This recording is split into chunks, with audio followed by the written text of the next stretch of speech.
Get ready to dive into a side of history you probably never thought much about. We all know kings usually marry queens, make heirs, and seal alliances with a ring. But what about the rulers who broke the mold? The ones who wielded incredible power, led nations, and shaped history, all while flying solo. No queen by their side, no royal weddings, just pure, unadulterated sovereignty. From a boy king ruling 3 realms to a warrior who barely slept, let alone dated, these monarchs prove you do not need a spouse to leave a massive mark on the world.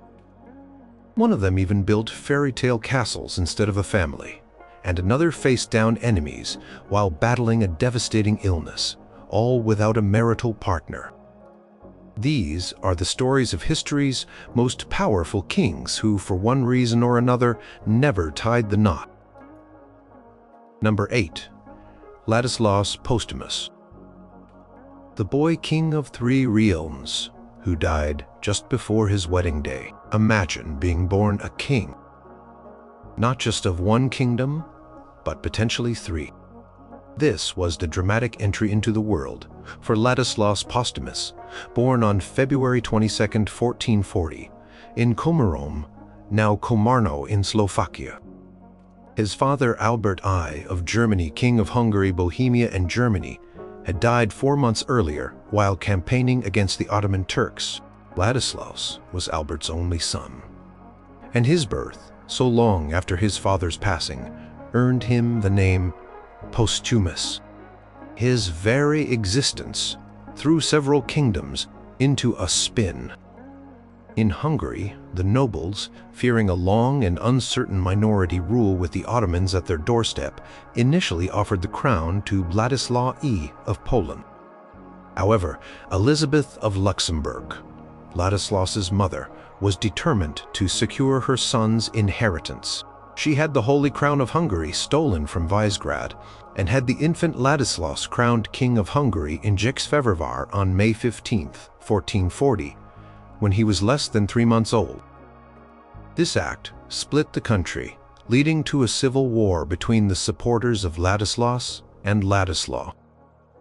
Meanwhile, in Bohemia, another of his father's realms, the situation was equally complex.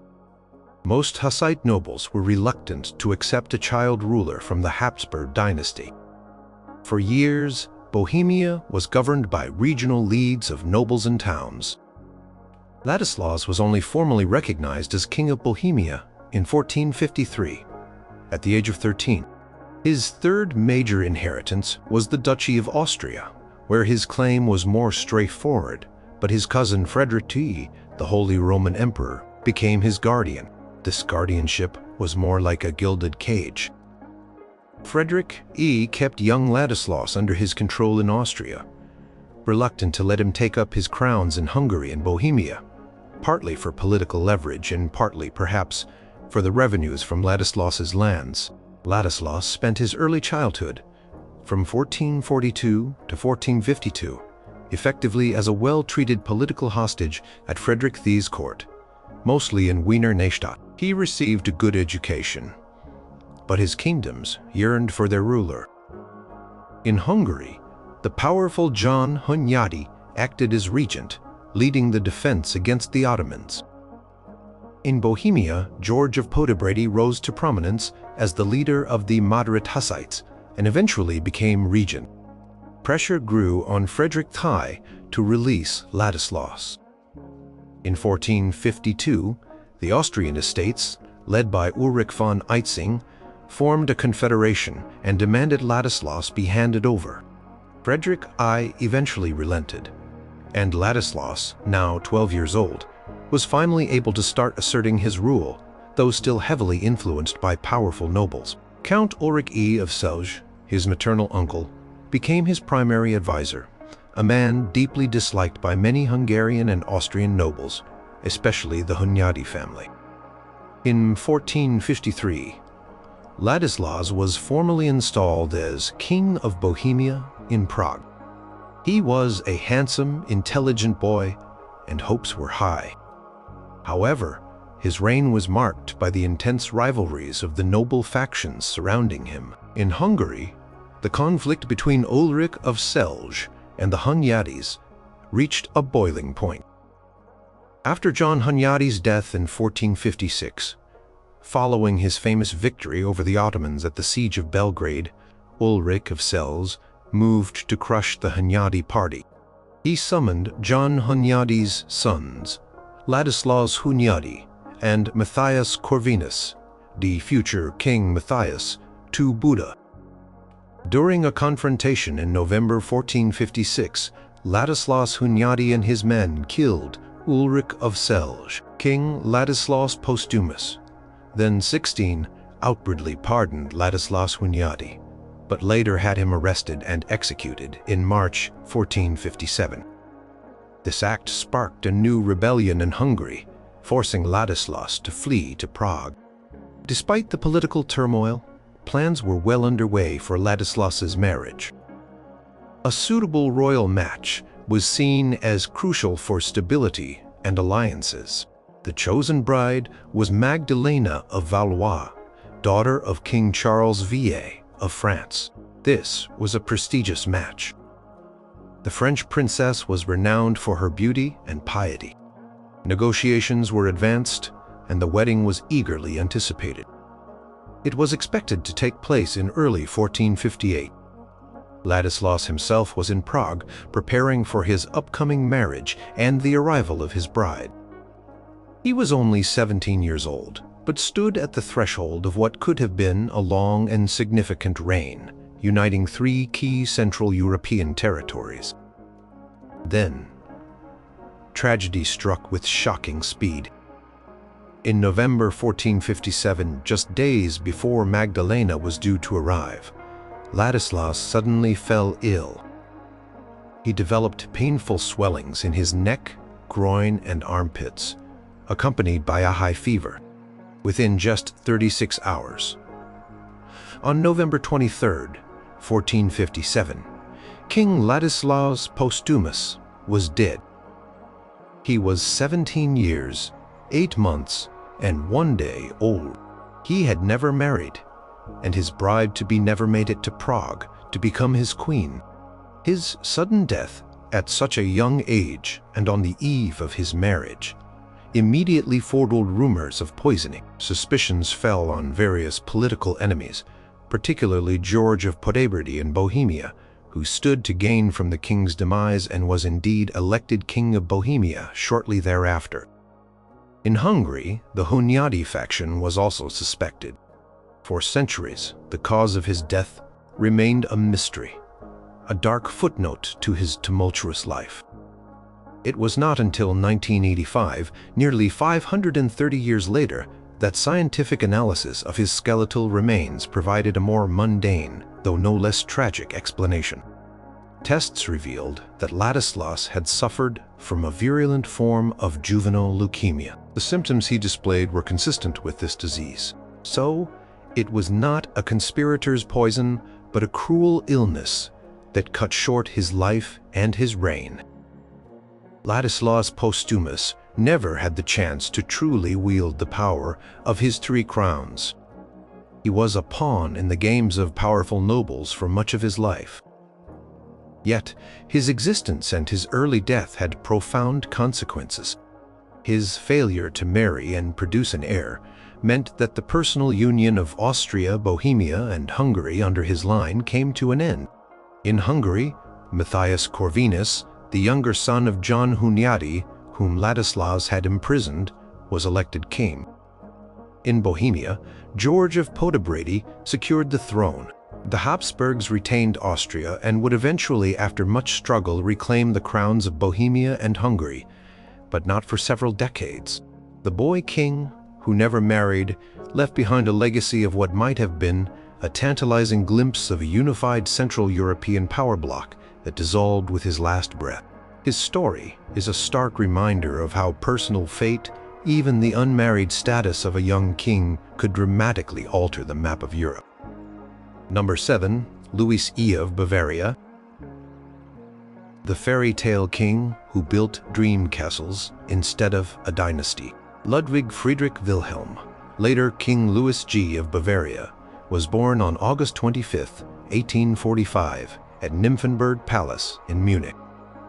He was the eldest son of Crown Prince Maximilian and Princess Marie of Prussia. His childhood was formal and strict, with a strong emphasis on duty and discipline. He became Crown Prince in 1848, when his grandfather, Ludwig I, abdicated, and his father became King Maximilian I. From a young age, Louis was captivated by the romantic and the ideal. He loved stories, art, and especially the operas of Richard Wagner, which would become a lifelong passion. On March 10, 1864, King Maximilian I died suddenly, and Louis ascended to the Bavarian throne as King Louis II at the tender age of 18. He was strikingly handsome, tall, and medic, and initially very popular. However, he was ill-prepared for the burdens of rule and had little interest in the day-to-day affairs of state. His heart lay in the world of art, music, and myth. One of his first acts as king was to summon Richard Wagner to Munich.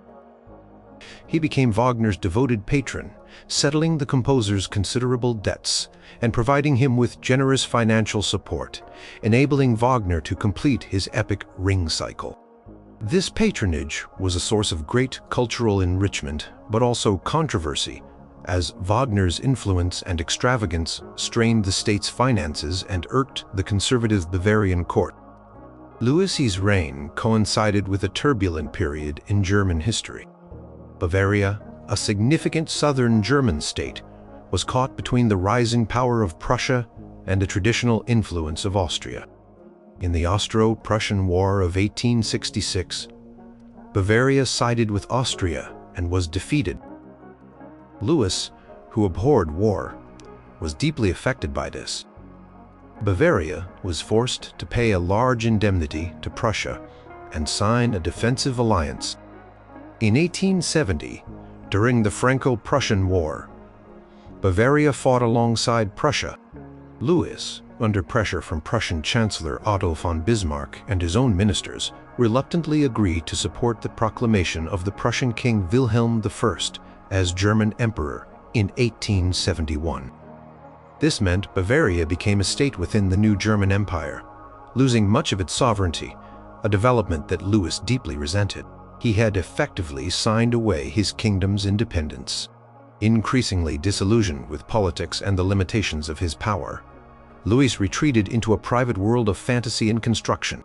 He began to pour his personal fortune and considerable state resources into building a series of magnificent, fairy tale-like castles.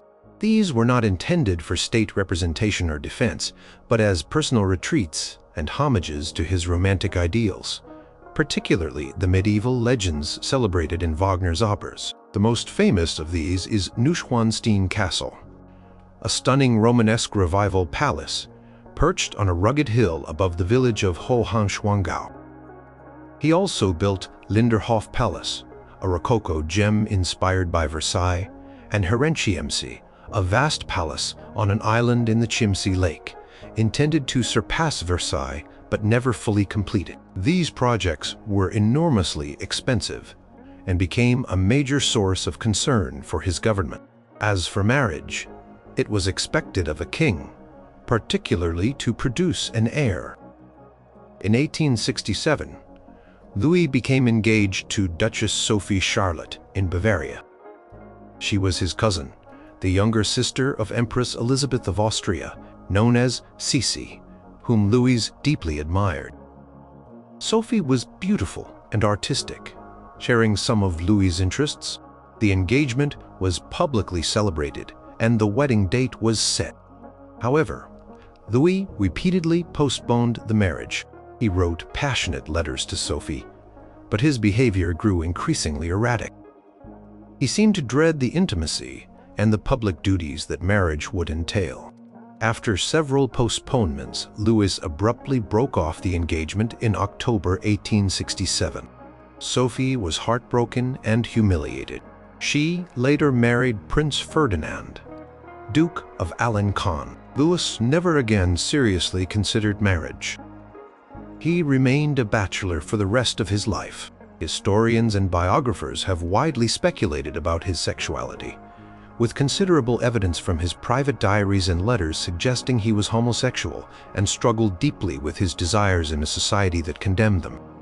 This internal conflict likely contributed to his aversion to marriage and his increasing isolation. He surrounded himself with handsome young men, often from the military or court staff, showering them with favor. By the 1880s, Louis's eccentricities, his reclusiveness, he often slept during the day and was active at night, and his massive spending on his castles had alarmed the Bavarian government. His debts had mounted to around 14 million marks. His ministers, fearing national bankruptcy and frustrated by his refusal to engage with state affairs, began to plot his removal. In June 1886, a government commission, armed with a medical report compiled by psychiatrists, who had never personally examined him but based their findings on second-hand accounts of his behavior, declared King Louis II insane and incapable of ruling. The diagnosis was paranoia. On June 10, 1886, the commission arrived at Neuschwanstein to formally depose him. But Louis, forewarned, had them arrested by local police. However, a second attempt on June 12 succeeded. Louis was taken into custody and transported to Berg Castle on the shores of Lake Starnberg, south of Munich. His uncle, Prince Luitpold, was proclaimed Prince Regent. Just one day later, on the evening of June 13, 1886, Louis II and Dr. Bernhard von Gudden, the psychiatrist who had led the commission and signed the insanity declaration, went for a walk along the shores of Lake Starnberg. They never returned. Hours later, their bodies were found in the shallow waters of the lake. Louis was 40 years old. The official cause of death was declared as suicide by drowning, with Godden supposedly dying while trying to prevent it. However, the circumstances of their deaths remain a mystery to this day. There were no eyewitnesses. Some believe Louis was murdered, perhaps while trying to escape. Others maintain the suicide verdict. Louis II of Bavaria left no wife, no children, and a kingdom diminished in its independence. Yet his legacy is immense. His mad extravagance gave the world some of its most iconic and beautiful castles, which today attract millions of visitors and are a cornerstone of Bavaria's tourism industry. He was a king who chose art over politics, dreams over dynastic duty. His decision to never marry, wrapped up in his complex personality and personal struggles, meant the end of his direct line, but his fairy tale castles ensured he would be remembered as the Märchenkönig, the fairy tale king. Number 6. Otto I, Holy Roman Emperor. The boy wonder who dreamed of a new Roman Empire, but died too soon. Aya, born in June or July 980 near Kessel, in what is now the Netherlands, was a child of immense destiny. His father was Emperor Otto I, and his mother was Theophanu, a highly educated Byzantine princess. This heritage combined German imperial ambition with the sophisticated culture of Constantinople. When Otto I died suddenly in Rome, in December 983, young Otto was just 3 years old. He had already been crowned King of Germany in Aachen on Christmas Day of that year, mere weeks before his father's death. His tender age immediately sparked a crisis. Henry I, Duke of Bavaria, known as the Quarrelsome, a cousin from a rival branch of the Ottonian dynasty, seized the child Otto and attempted to claim the regency or even the throne for himself. However, widespread opposition from German nobles loyal to the Ottonian line, spearheaded by Archbishop Willigus of Mainz and Conrad I, Duke of Swabia, forced Henry to release Otto to his mother Theophanu in June 984. Theophanu, alongside Otto's grandmother, Adelaide of Italy, widow of Otto I, the first Holy Roman Emperor, acted as regents. Theophanu proved to be a skilled and assertive ruler, maintaining the stability of the empire until her death in 991. After her passing, Adelaide took over the regency, assisted by Archbishop Willigis, until Otto I came of age. Otto I was exceptionally well educated for his time, tutored by some of the finest minds in Europe, including the learned Gerbert of Aurillac, later Pope Sylvesterine, and Bernward of Hildesheim. He was fluent in Latin and Greek, and deeply immersed in classical learning and Christian theology. He grew into a precocious and idealistic young man, filled with a grand vision, the Renovatio Imperii Romanorum, the renewal of the Roman Empire. This was not just a continuation of his grandfather's empire, but a more ambitious concept, fusing Roman imperial tradition with Christian universalism, aiming to create a Christian commonwealth encompassing both Western and Eastern Europe, with Rome as its spiritual and political center. In 995, at the age of 15, Otto I was declared of age and began to rule in his own right. His reign was characterized by this lofty imperial ideal. In 996, he marched into Italy to assert his authority and to be crowned Holy Roman Emperor by the Pope. He appointed his cousin Bruno of Carinthia as Pope Gregory V, the first German pope. On May 21, 996, Gregory V crowned Otto I as emperor in Rome. Otto was just 16. He made Rome the administrative capital of his empire, a significant shift from his predecessors who had ruled primarily from Germany. He introduced Byzantine court ceremonies and titles, styling himself Servant of Jesus Christ, Servant of the Apostles, and later Emperor of the World. He saw himself as a divinely appointed ruler, responsible for the spiritual well-being of Christendom. He worked closely with Pope Sylvester I, his former tutor Gerbert, whom he had installed as pope in 999 after Gregory V's death. Together, they envisioned a harmonious partnership between emperor and pope, leading a unified Christian world. Otto I's policies were often visionary but sometimes impractical or met with resistance. He sought to integrate Poland, Hungary, and Bohemia more closely into his imperial system, not merely as subject states, but as federated kingdoms. In the year 1000, he made a famous pilgrimage to Gniezno in Poland to visit the tomb of his friend, Saint Adalbert of Prague. There, he elevated Gniezno to an archbishopric, granting Poland ecclesiastical independence, and recognized Duke Boleslaw I Chrobry as a brother and collaborator of the empire. He also presented Boleslaw with a replica of the Holy Lance. Similarly, he recognized Stephen, the first of Hungary, and sent him a royal crown, symbolically incorporating Hungary into his Christian imperium. Despite his grand plans, Otto I faced challenges. The Roman aristocracy, led by the Crestii family, frequently rebelled against his rule and his popes. He had to undertake several expeditions to Italy to suppress these revolts.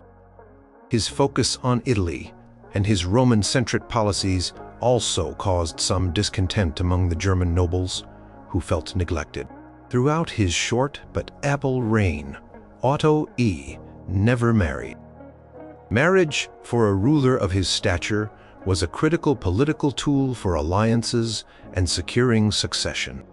There were indeed discussions and plans for a suitable match. A Byzantine princess was considered the ideal choice, reinforcing his Roman imperial identity and his mother's heritage. Negotiations were opened with the Byzantine Emperor Basil I for the hand of one of his nieces, likely Zoe Porphyrogenita. This alliance would have been a monumental step towards his vision of a united Roman Christian world. In early 1002, a Byzantine embassy arrived in Italy, bringing the princess, or at least confirming the agreement for her to come. Otto eagerly awaited her arrival. However, before this imperial marriage could take place, Otto I fell ill. While campaigning against another Roman revolt near Paterno, Civita Castellana, he contracted a sudden fever, likely malaria. He died on January 23 or 24, 1002, at the age of just 21. He had reigned as King of Germany for 18 years and as Holy Roman Emperor for less than 6. His death was a profound shock. The Byzantine princess, who was reportedly already on her way, turned back upon hearing the news. The dream of a grand alliance and a direct heir to Otto's unique imperial vision died with him. Because he had no children, the German throne passed to his second cousin, Henry the Duke of Bavaria, son of Henry the Quarrelsome, a more pragmatic and traditional ruler who shifted the imperial focus back to Germany. Otto I's early death meant his Renovatio Imperii Romanorum remained an unfulfilled dream. He was a figure of immense promise, an intellectual, almost mystical emperor, whose ideas were perhaps too far ahead of his time. His decision to delay marriage in anticipation of a specific Byzantine alliance, combined with his untimely demise, meant he left no direct successor to carry on his ambitious project. He remains one of history's most intriguing what-if figures, a boy wonder whose reign, though brief and without the continuity of a family, left a distinct mark on the medieval imagination and the concept of empire. Number 5. Edward VI of England. The boy king who oversaw a religious revolution without a queen by his side. Edward VI was born on October 12, 1537, at Hampton Court Palace. His birth was a momentous occasion for England. He was the long-awaited legitimate son of King Henry VI, the formidable monarch who had broken with the Roman Catholic Church and plunged England into religious turmoil in his desperate quest for a male heir.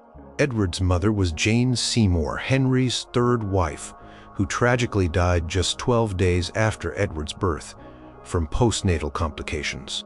Despite this personal tragedy for Henry, Edward's arrival secured the Tudor succession. From his earliest years, Edward was doted upon and meticulously educated. He was a bright and studious child, proficient in Latin, Greek, and French, and deeply interested in theology.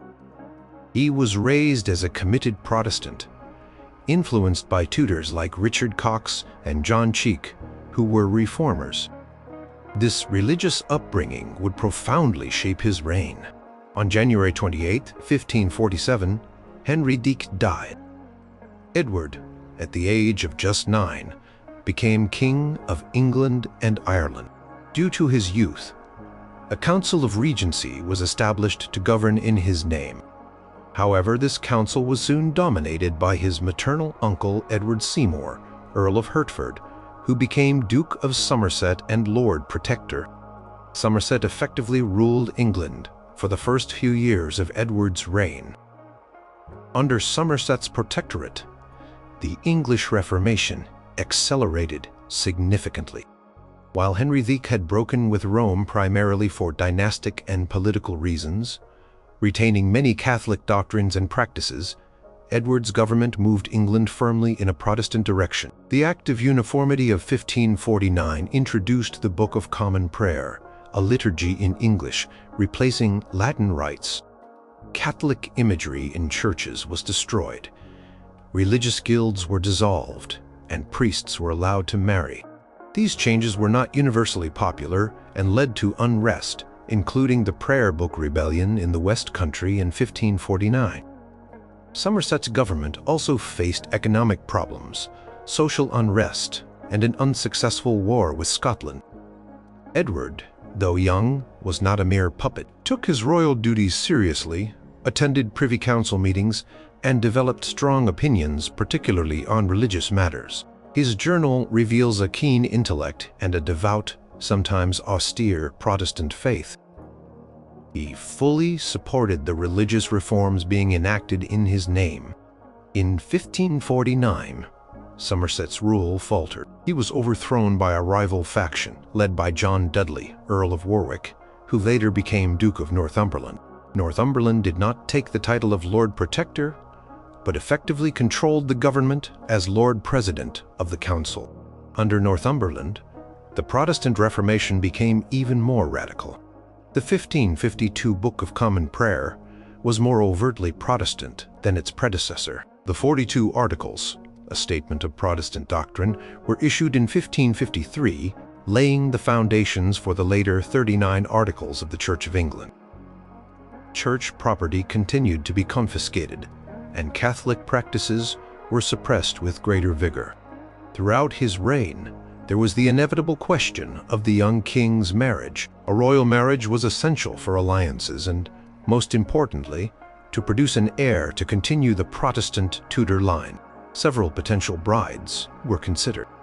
Early in his life, there was a plan to marry him to Mary, Queen of Scots, as part of Henry VI's ambition to unite the crowns of England and Scotland. The rough-wooing war was fought over this. This plan collapsed due to Scottish resistance.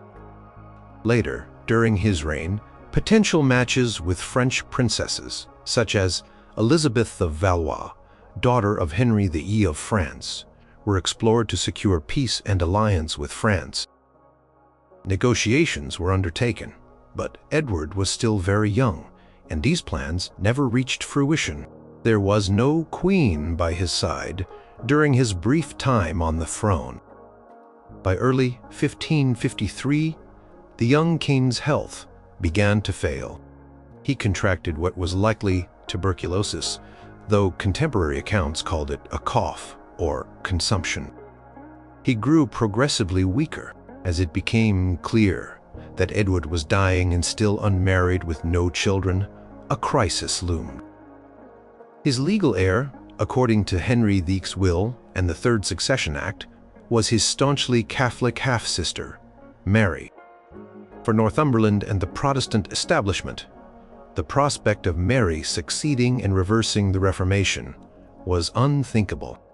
In his final months, Edward, heavily influenced by Northumberland, became convinced of the need to prevent Mary's accession. He drafted a devise for the succession, attempting to alter the line of succession. This document bypassed both his half-sisters Mary and Elizabeth, who, though Protestant, was also declared illegitimate by earlier acts, and named his cousin Lady Jane Grey as his successor.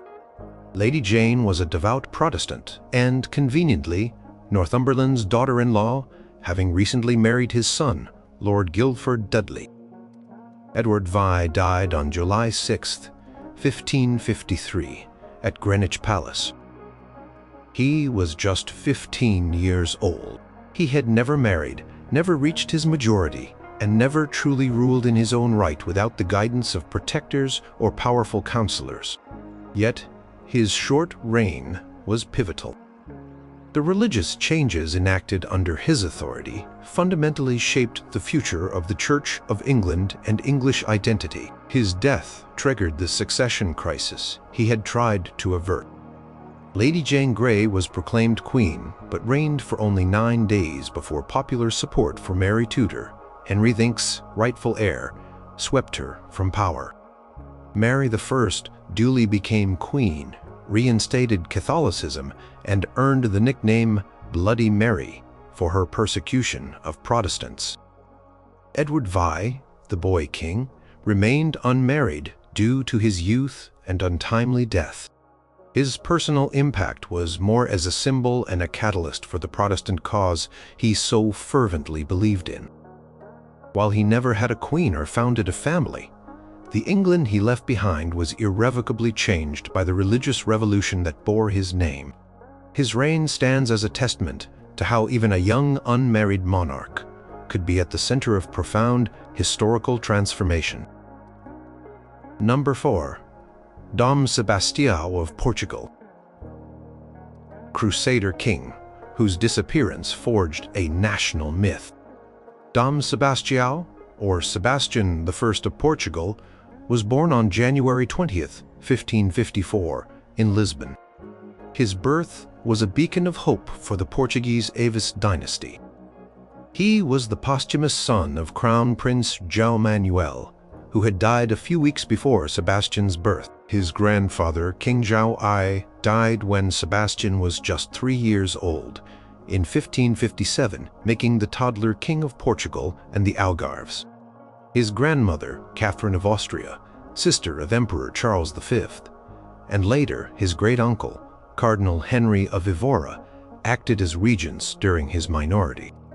Sebastian grew up steeped in tales of chivalry, crusades, and the glorious history of Portuguese expansion. He was a deeply religious young man, almost fanatically so, and developed an obsession with the idea of launching a grand crusade against the Muslims in North Africa. He was physically strong, skilled in horsemanship and arms, but also impetuous, idealistic, and somewhat detached from the practical realities of governance. His education, overseen by Jesuit tutors, further fueled his crusading zeal. He saw himself as a Christian knight destined for great military exploits in the service of God. He came of age and took full control of the government in 1568 at the age of 14. Despite his youth, he was determined to pursue his military ambitions. He ignored the advice of his more cautious counselors, who warned him about the dangers and costs of a North African adventure.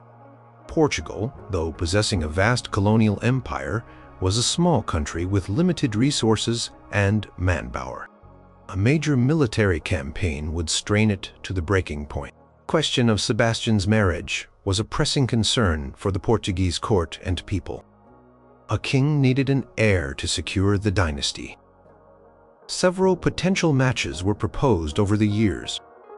Elizabeth of Valois, who was also considered for Edward VI of England and later married Philip II of Spain, Marguerite of Valois, later Queen Margot of France, and various Austrian archduchesses were among the candidates. However, Sebastian showed little interest in any of them. He seemed to view marriage and family life as distractions from his divine mission. Some historians suggest he may have been psychologically averse to marriage, perhaps due to his intense piety or a form of asceticism. He reportedly once said that those who would marry should be of a different temper than I am. His focus was singular: the crusade. The opportunity he craved arose from a succession dispute in Morocco. Abu Abdallah Muhammad Isadi had been ousted as sultan by his uncle Abd al-Malik. Abu Abdallah appealed to Sebastian for help to regain his throne, promising territorial concessions to Portugal in return. Sebastian saw this as his chance for glory. Despite the reservations of many, including King Philip II of Spain, his uncle, who advised caution, Sebastian began to assemble a large invasion force. He poured vast sums into the expedition, even borrowing heavily. In the summer of 1578, Sebastian, at the age of 24, led his army across the Strait of Gibraltar into Morocco. His force consisted of about 17,000 men, including Portuguese knights, foreign mercenaries from Germany, Italy, and Spain, and volunteers. It was a diverse but somewhat inexperienced army. On August 4th, 1578, near the town of Sar el-Kebir, Sabasa-Cherbir in Portuguese, Sebastian's army met the much larger forces of Sultan Abd al-Malik, supported by Abu Abdallah's Moroccan rivals. The Battle of Alcácer-Quibir, also known as the Battle of the Three Kings, was an unmitigated disaster for Portugal. Portuguese army was outmaneuvered and overwhelmed by the numerically superior Moroccans in the scorching summer heat. King Sebastian fought bravely, reportedly charging into the thick of the fighting multiple times. But courage alone could not win the day. Portuguese forces were crushed. Thousands were killed or captured. Among the dead were the three kings, Sultan Abd al-Malik, who died of illness during the battle, the claimant Abu Abdallah, who drowned trying to flee, and King Sebastian himself. Sebastian's body was reportedly identified after the battle, ransomed by Philip II, and eventually returned to Portugal for burial in the Jeronimos monastery in Belém. However, because he was young, unmarried, and had no children, his death plunged Portugal into a severe succession crisis. His designated heir was his elderly great-uncle, Cardinal Henry, who was 66 years old and, as a celibate churchman, could not produce an heir. Cardinal Henry reigned for only 2 years, dying in 1580. With Henry's death, the direct Avis line came to an end. Several claimants to the Portuguese throne emerged, but the most powerful was King Philip II of Spain, who was Sebastian's maternal uncle and a grandson of King Manuel I of Portugal. Philip II asserted his claim, backed it with military force, and in 1581 was recognized as King Philip I of Portugal. This marked the beginning of the Iberian Union, 60 years during which Portugal was ruled by Spanish Habsburg kings. Catastrophic defeat and the loss of independence were traumatic for Portugal. Yet, out of this tragedy, a powerful and enduring myth was born: Sebastianism. Because Sebastian's body was not definitively seen by many Portuguese, and because the circumstances of his death were chaotic, a belief arose that he had not actually died at Alcácer Quibir. Instead, it was whispered he had survived and was in hiding, or perhaps spirited away to some enchanted island, awaiting the right moment to return and restore Portugal to its former glory, freeing it from Spanish rule. This messianic belief in the return of Dom Sebastião o Deseado, Sebastian the Died One, became deeply ingrained in Portuguese culture.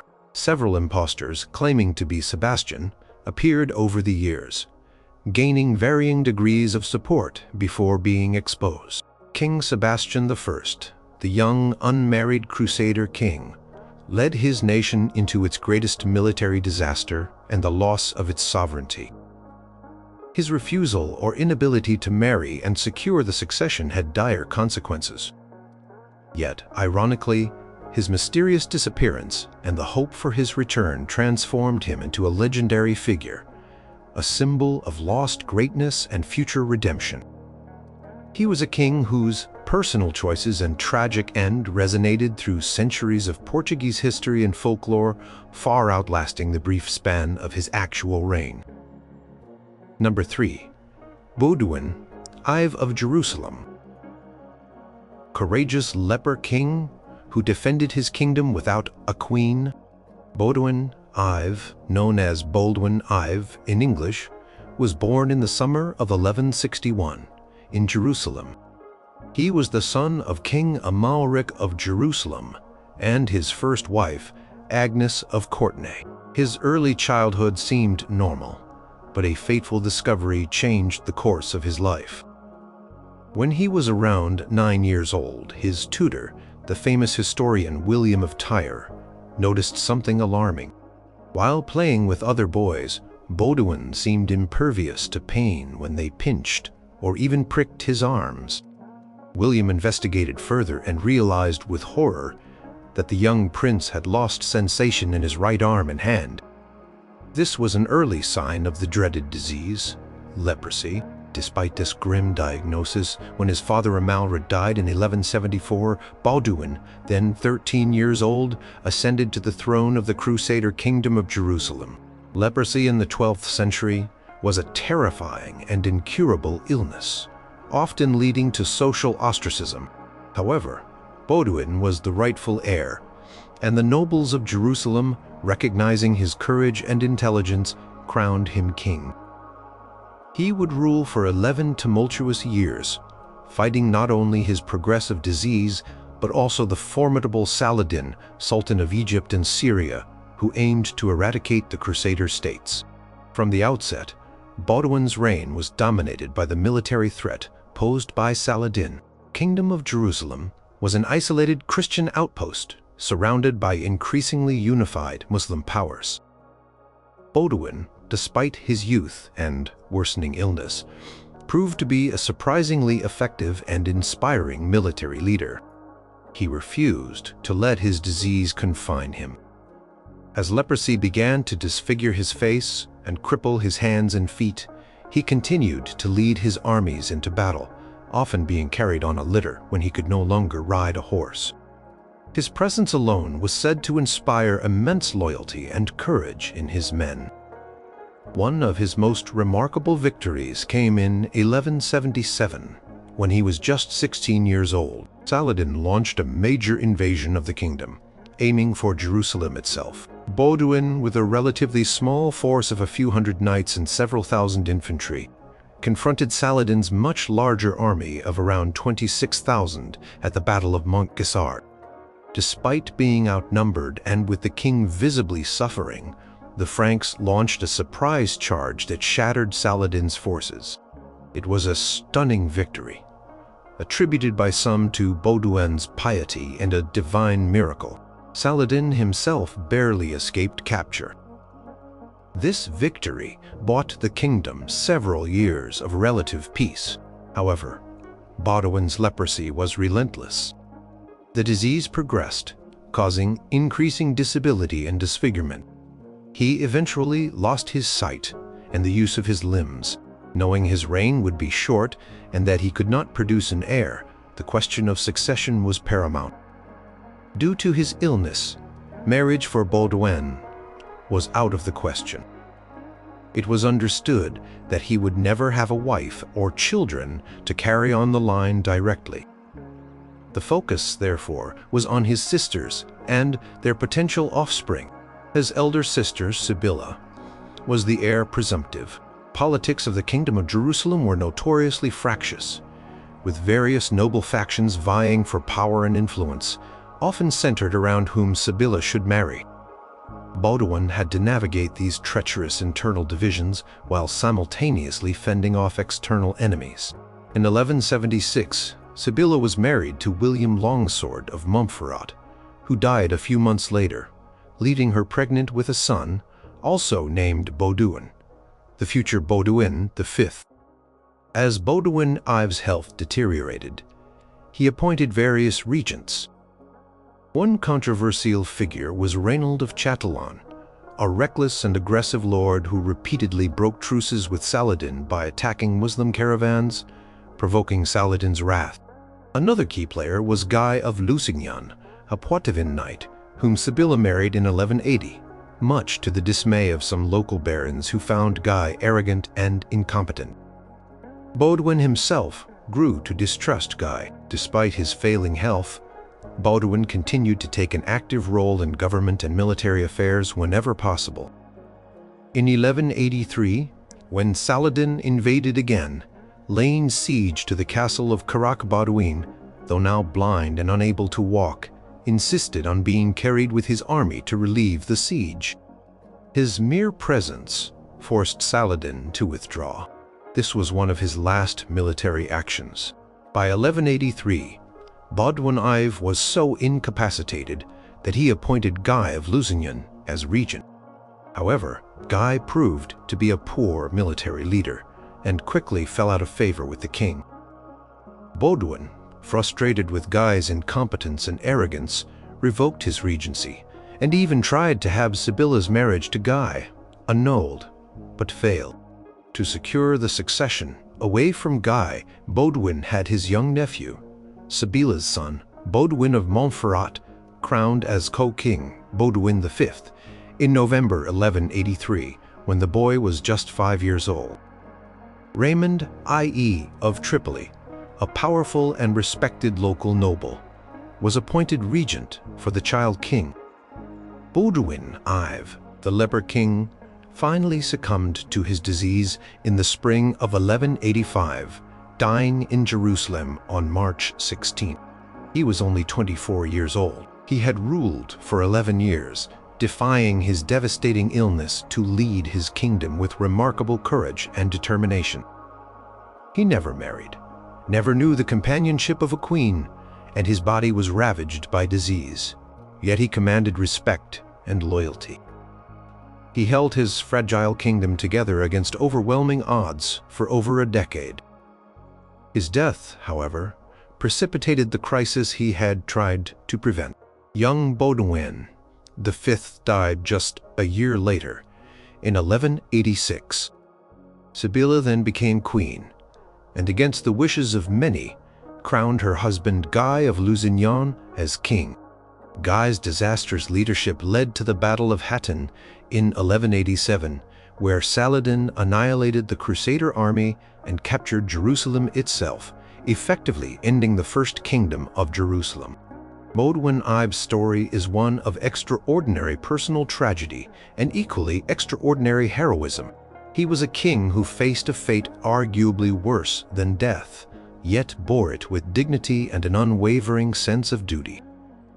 His unmarried status was a consequence of his illness, a sad reality that shaped the political landscape of his kingdom. He remains a powerful symbol of resilience in the face of suffering, a young monarch who, without a partner, fought to the very end for his people and his faith. Number 2. William I of England. The fiery Red King who ruled with an iron fist and a bachelor's freedom.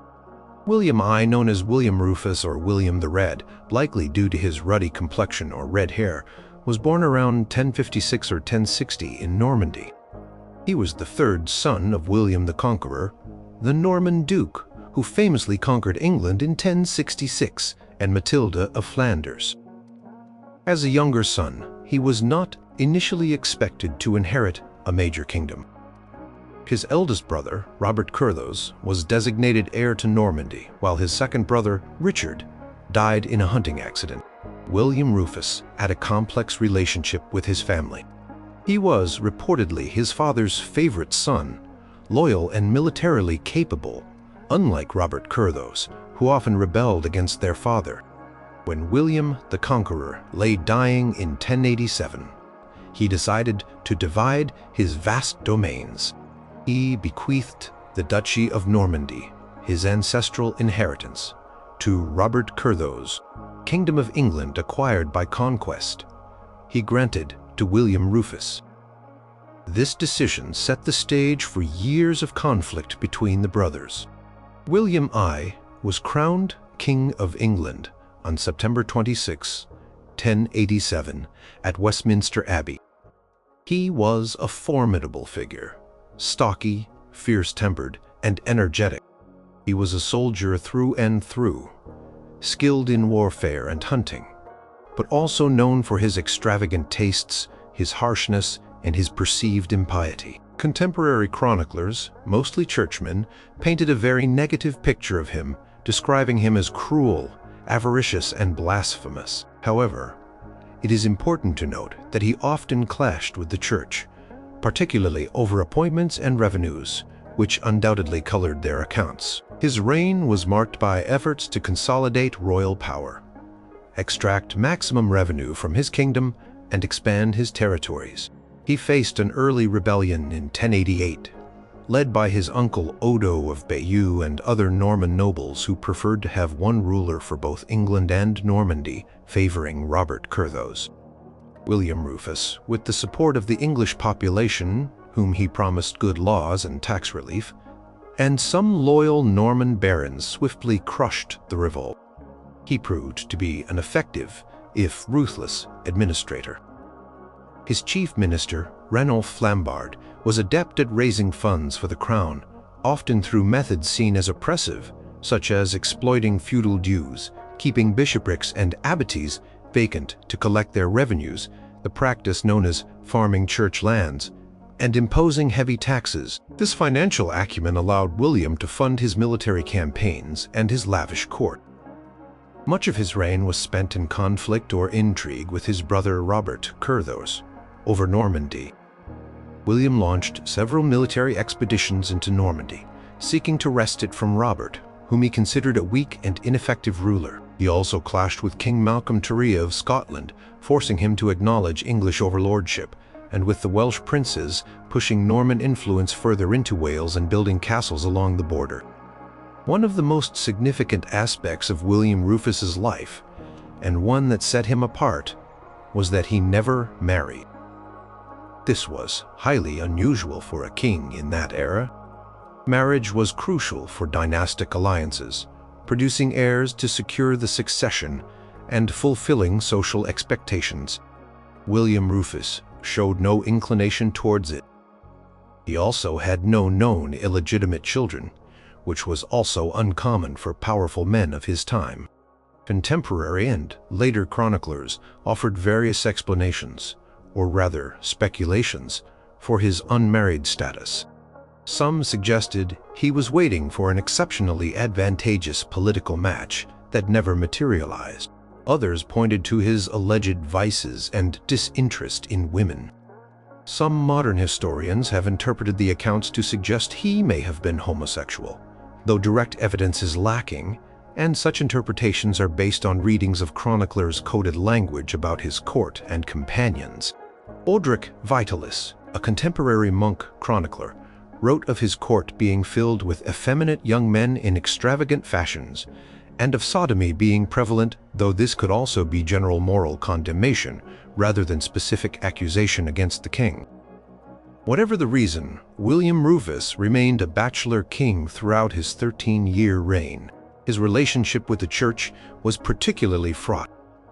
He famously feuded with Anselm, the Archbishop of Canterbury, a renowned theologian and reformer. William delayed Anselm's appointment for years, keeping the see vacant to collect its revenues. Once Anselm was appointed, they clashed over issues of church reform, papal authority, and the king's demands for money and knights from church lands. Anselm eventually went into exile in 1097, and William Rufus seized the archbishopric's estates. This ongoing conflict contributed significantly to his negative reputation among clerical writers. The end of William Rufus's reign was as dramatic and mysterious as his life. On August 2nd, 1100, he went hunting in the New Forest in Hampshire, a vast royal hunting ground established by his father. Accounts of what happened vary, but the outcome was that the king was struck by an arrow and killed. The most common version states that a nobleman named Walter Tyrrell shot the arrow either accidentally or, as some suspected, deliberately. Tyrrell fled the scene immediately. William Rufus's body was abandoned, where it fell by his hunting companions, who hastily dispersed. A local charcoal burner named Purkis eventually found the king's body and transported it on his cart to Winchester Cathedral, where he was hastily buried the next day without royal ceremony. His younger brother Henry, who had been part of the hunting party, rode immediately to Winchester, seized the royal treasury, and then hurried to London to be crowned king as Henry I just 3 days later. The sudden death of an unpopular, unmarried king and the swift accession of his brother naturally led to suspicions of assassination. Many theories have been proposed over the centuries, implicating Henry I, Walter Tyrrell, or even clerical enemies. However, no definitive proof of murder has ever emerged, and it remains equally possible that it was a genuine hunting accident in an era when such accidents were not uncommon. William Pay, the Red King, left a complex legacy. He was a strong and militarily successful ruler who maintained order and defended his kingdom's borders. He was also seen as tyrannical, greedy, and irreligious by many of his contemporaries, especially churchmen. His decision to never marry meant he left no legitimate heir. This directly paved the way for his brother Henry I to seize the throne, thereby altering the course of the English succession.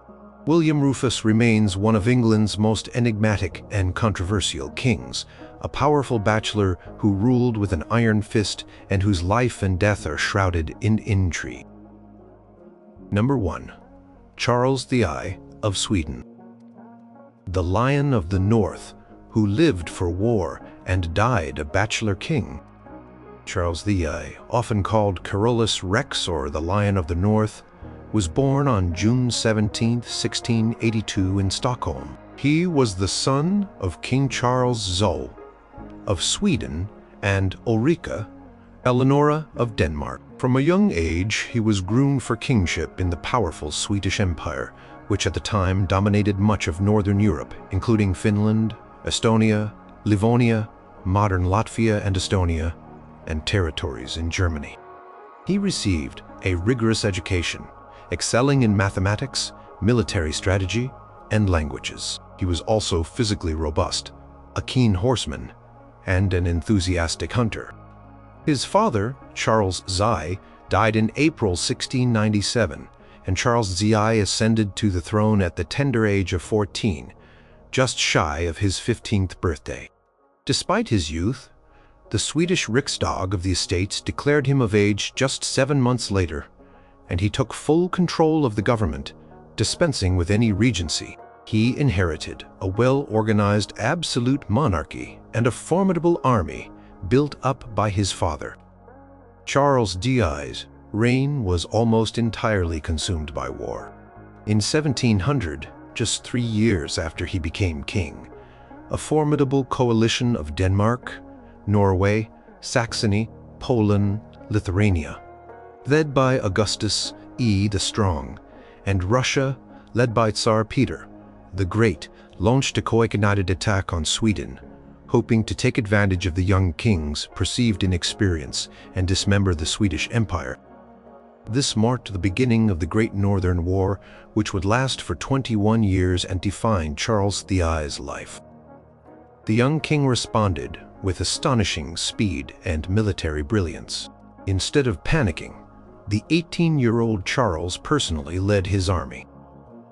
He first dealt with Denmark, launching a surprise, landing on Zealand, forcing King Frederick I of Denmark to sue for peace within weeks. Treaty of Travendel, August 1700. He then turned his attention eastward. In November 1700, at the Battle of Narva in Estonia, Charles, with an army of around 10,000 Swedes, faced a Russian force more than 3 times its size, entrenched and in the midst of a blizzard. In a daring assault, the Swedes achieved a stunning victory, shattering Peter the Great's army. These early victories established Charles Zai's reputation as a military genius. He was idolized by his troops, sharing their hardships, leading from the front, and displaying remarkable personal courage and indifference to danger. He was austere in his habits, dressed simply like a common soldier, ate plain food, and could endure extreme cold and fatigue. His focus was entirely on military matters. For the next several years, Charles focused on defeating Augustus I the Strong. He invaded Poland, Lithuania, won a series of victories: Klisau in 1702, Pultusk in 1703, Frostadt in 1706, deposed Augustus, and installed his own candidate, Stanislaus Leszczynski, as King of Poland. He then invaded Saxony, Augustus's hereditary territory, forcing him to formally renounce the Polish throne and break his alliance with Russia in the Treaty of Auchenstadt, 1706. By this point, Charles Zai was at the zenith of his power, feared and respected throughout Europe. He was only 24 years old. Throughout these intense years of constant campaigning, Charles Zai never married. It was not for lack of opportunity or suggestion. Marriage was a vital dynastic tool, and several potential brides were considered for the powerful young king of Sweden. Candidates included princesses from Denmark, Prussia, and various German states. Sophia Hedwig of Denmark was one early prospect. There were also rumors of a potential match with a Polish princess, or even with a relative of the Tsar, to secure peace. However, Charles consistently showed no interest.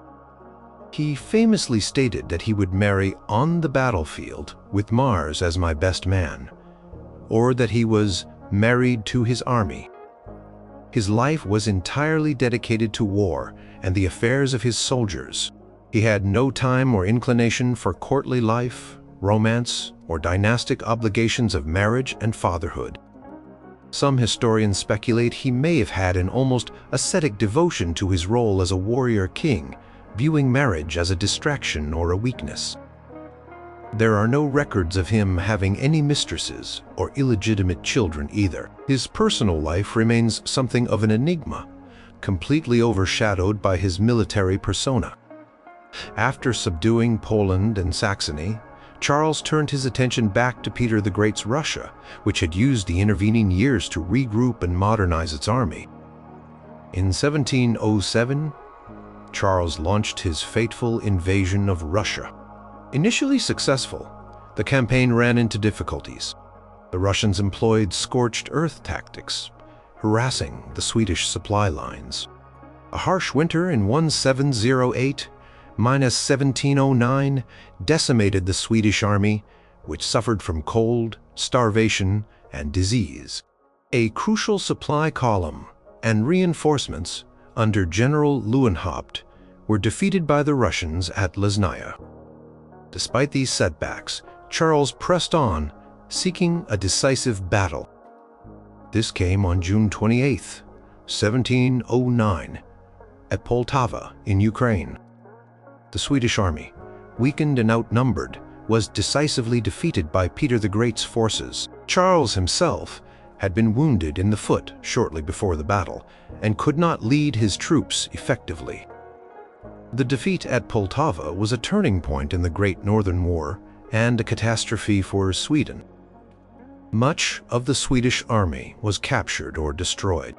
Charles, along with a small remnant of his forces, managed to escape south to the Ottoman Empire, where he was initially welcomed by Sultan Ahmed II. He spent the next 5 years in exile in the Ottoman territory, based mainly in Bender, Tiina, in Moldavia. From there, he tried to persuade the Ottomans to attack Russia, which they did briefly. However, his presence eventually became an embarrassment and a burden to the Ottomans. When they tried to remove him, he and his few hundred loyal Karolings, Swedish soldiers, famously resisted a much larger Ottoman force in an event known as the Kalabalik tumult at Bender in 1713. Eventually, he was forced to leave. In late 1714, Charles made an epic incognito dash across Europe on horseback, traveling for 15 days through hostile territories to reach Stralsund in Swedish Pomerania, which was then besieged by his enemies. He arrived, exhausted but defiant, to lead its defense. However, Stralsund fell in December 1715. Charles escaped to Sweden itself, setting foot on Swedish soil for the first time in 15 years. The situation was dire. Sweden was exhausted by war, its overseas territories mostly lost, and its enemies closing in. Yet, Charles refused to consider peace on unfavorable terms. He raised new armies, and in 1716 and 1718 launched campaigns against Danish-held Norway. It was during the Second Norwegian Campaign, while inspecting siege works at Fredrikstad Fortress near Halden on the night of November 30th, 1718, Old Style, that Charles I was killed. He was struck in the head by a projectile, likely a musket ball or grape shot, and died instantly. He was 36 years old. The exact circumstances of his death have been debated for centuries, whether the shot came from the Norwegian defenders or from someone on the Swedish side. Assassination theories have abounded, though they lack firm proof. Charles I's death marked the effective end of Sweden's time as a major European power. He left no wife and no children. The Swedish crown passed to his sister, Ulrika Eleonora, who soon abdicated in favor of her husband, Frederick of Hesse-Kassel. The new government quickly moved to end the Great Northern War, ceding most of Sweden's overseas empire in the Treaty of Nystad, 1721. Charles I remains one of history's most compelling and controversial figures. He was a brilliant military commander, a king of incredible bravery and endurance, but also an inflexible and arguably reckless leader whose obsession with war ultimately led to his own death and the decline of the Swedish Empire. His decision to never marry, to remain the eternal soldier king, meant that his direct line ended with him contributing to the political shifts that followed his demise.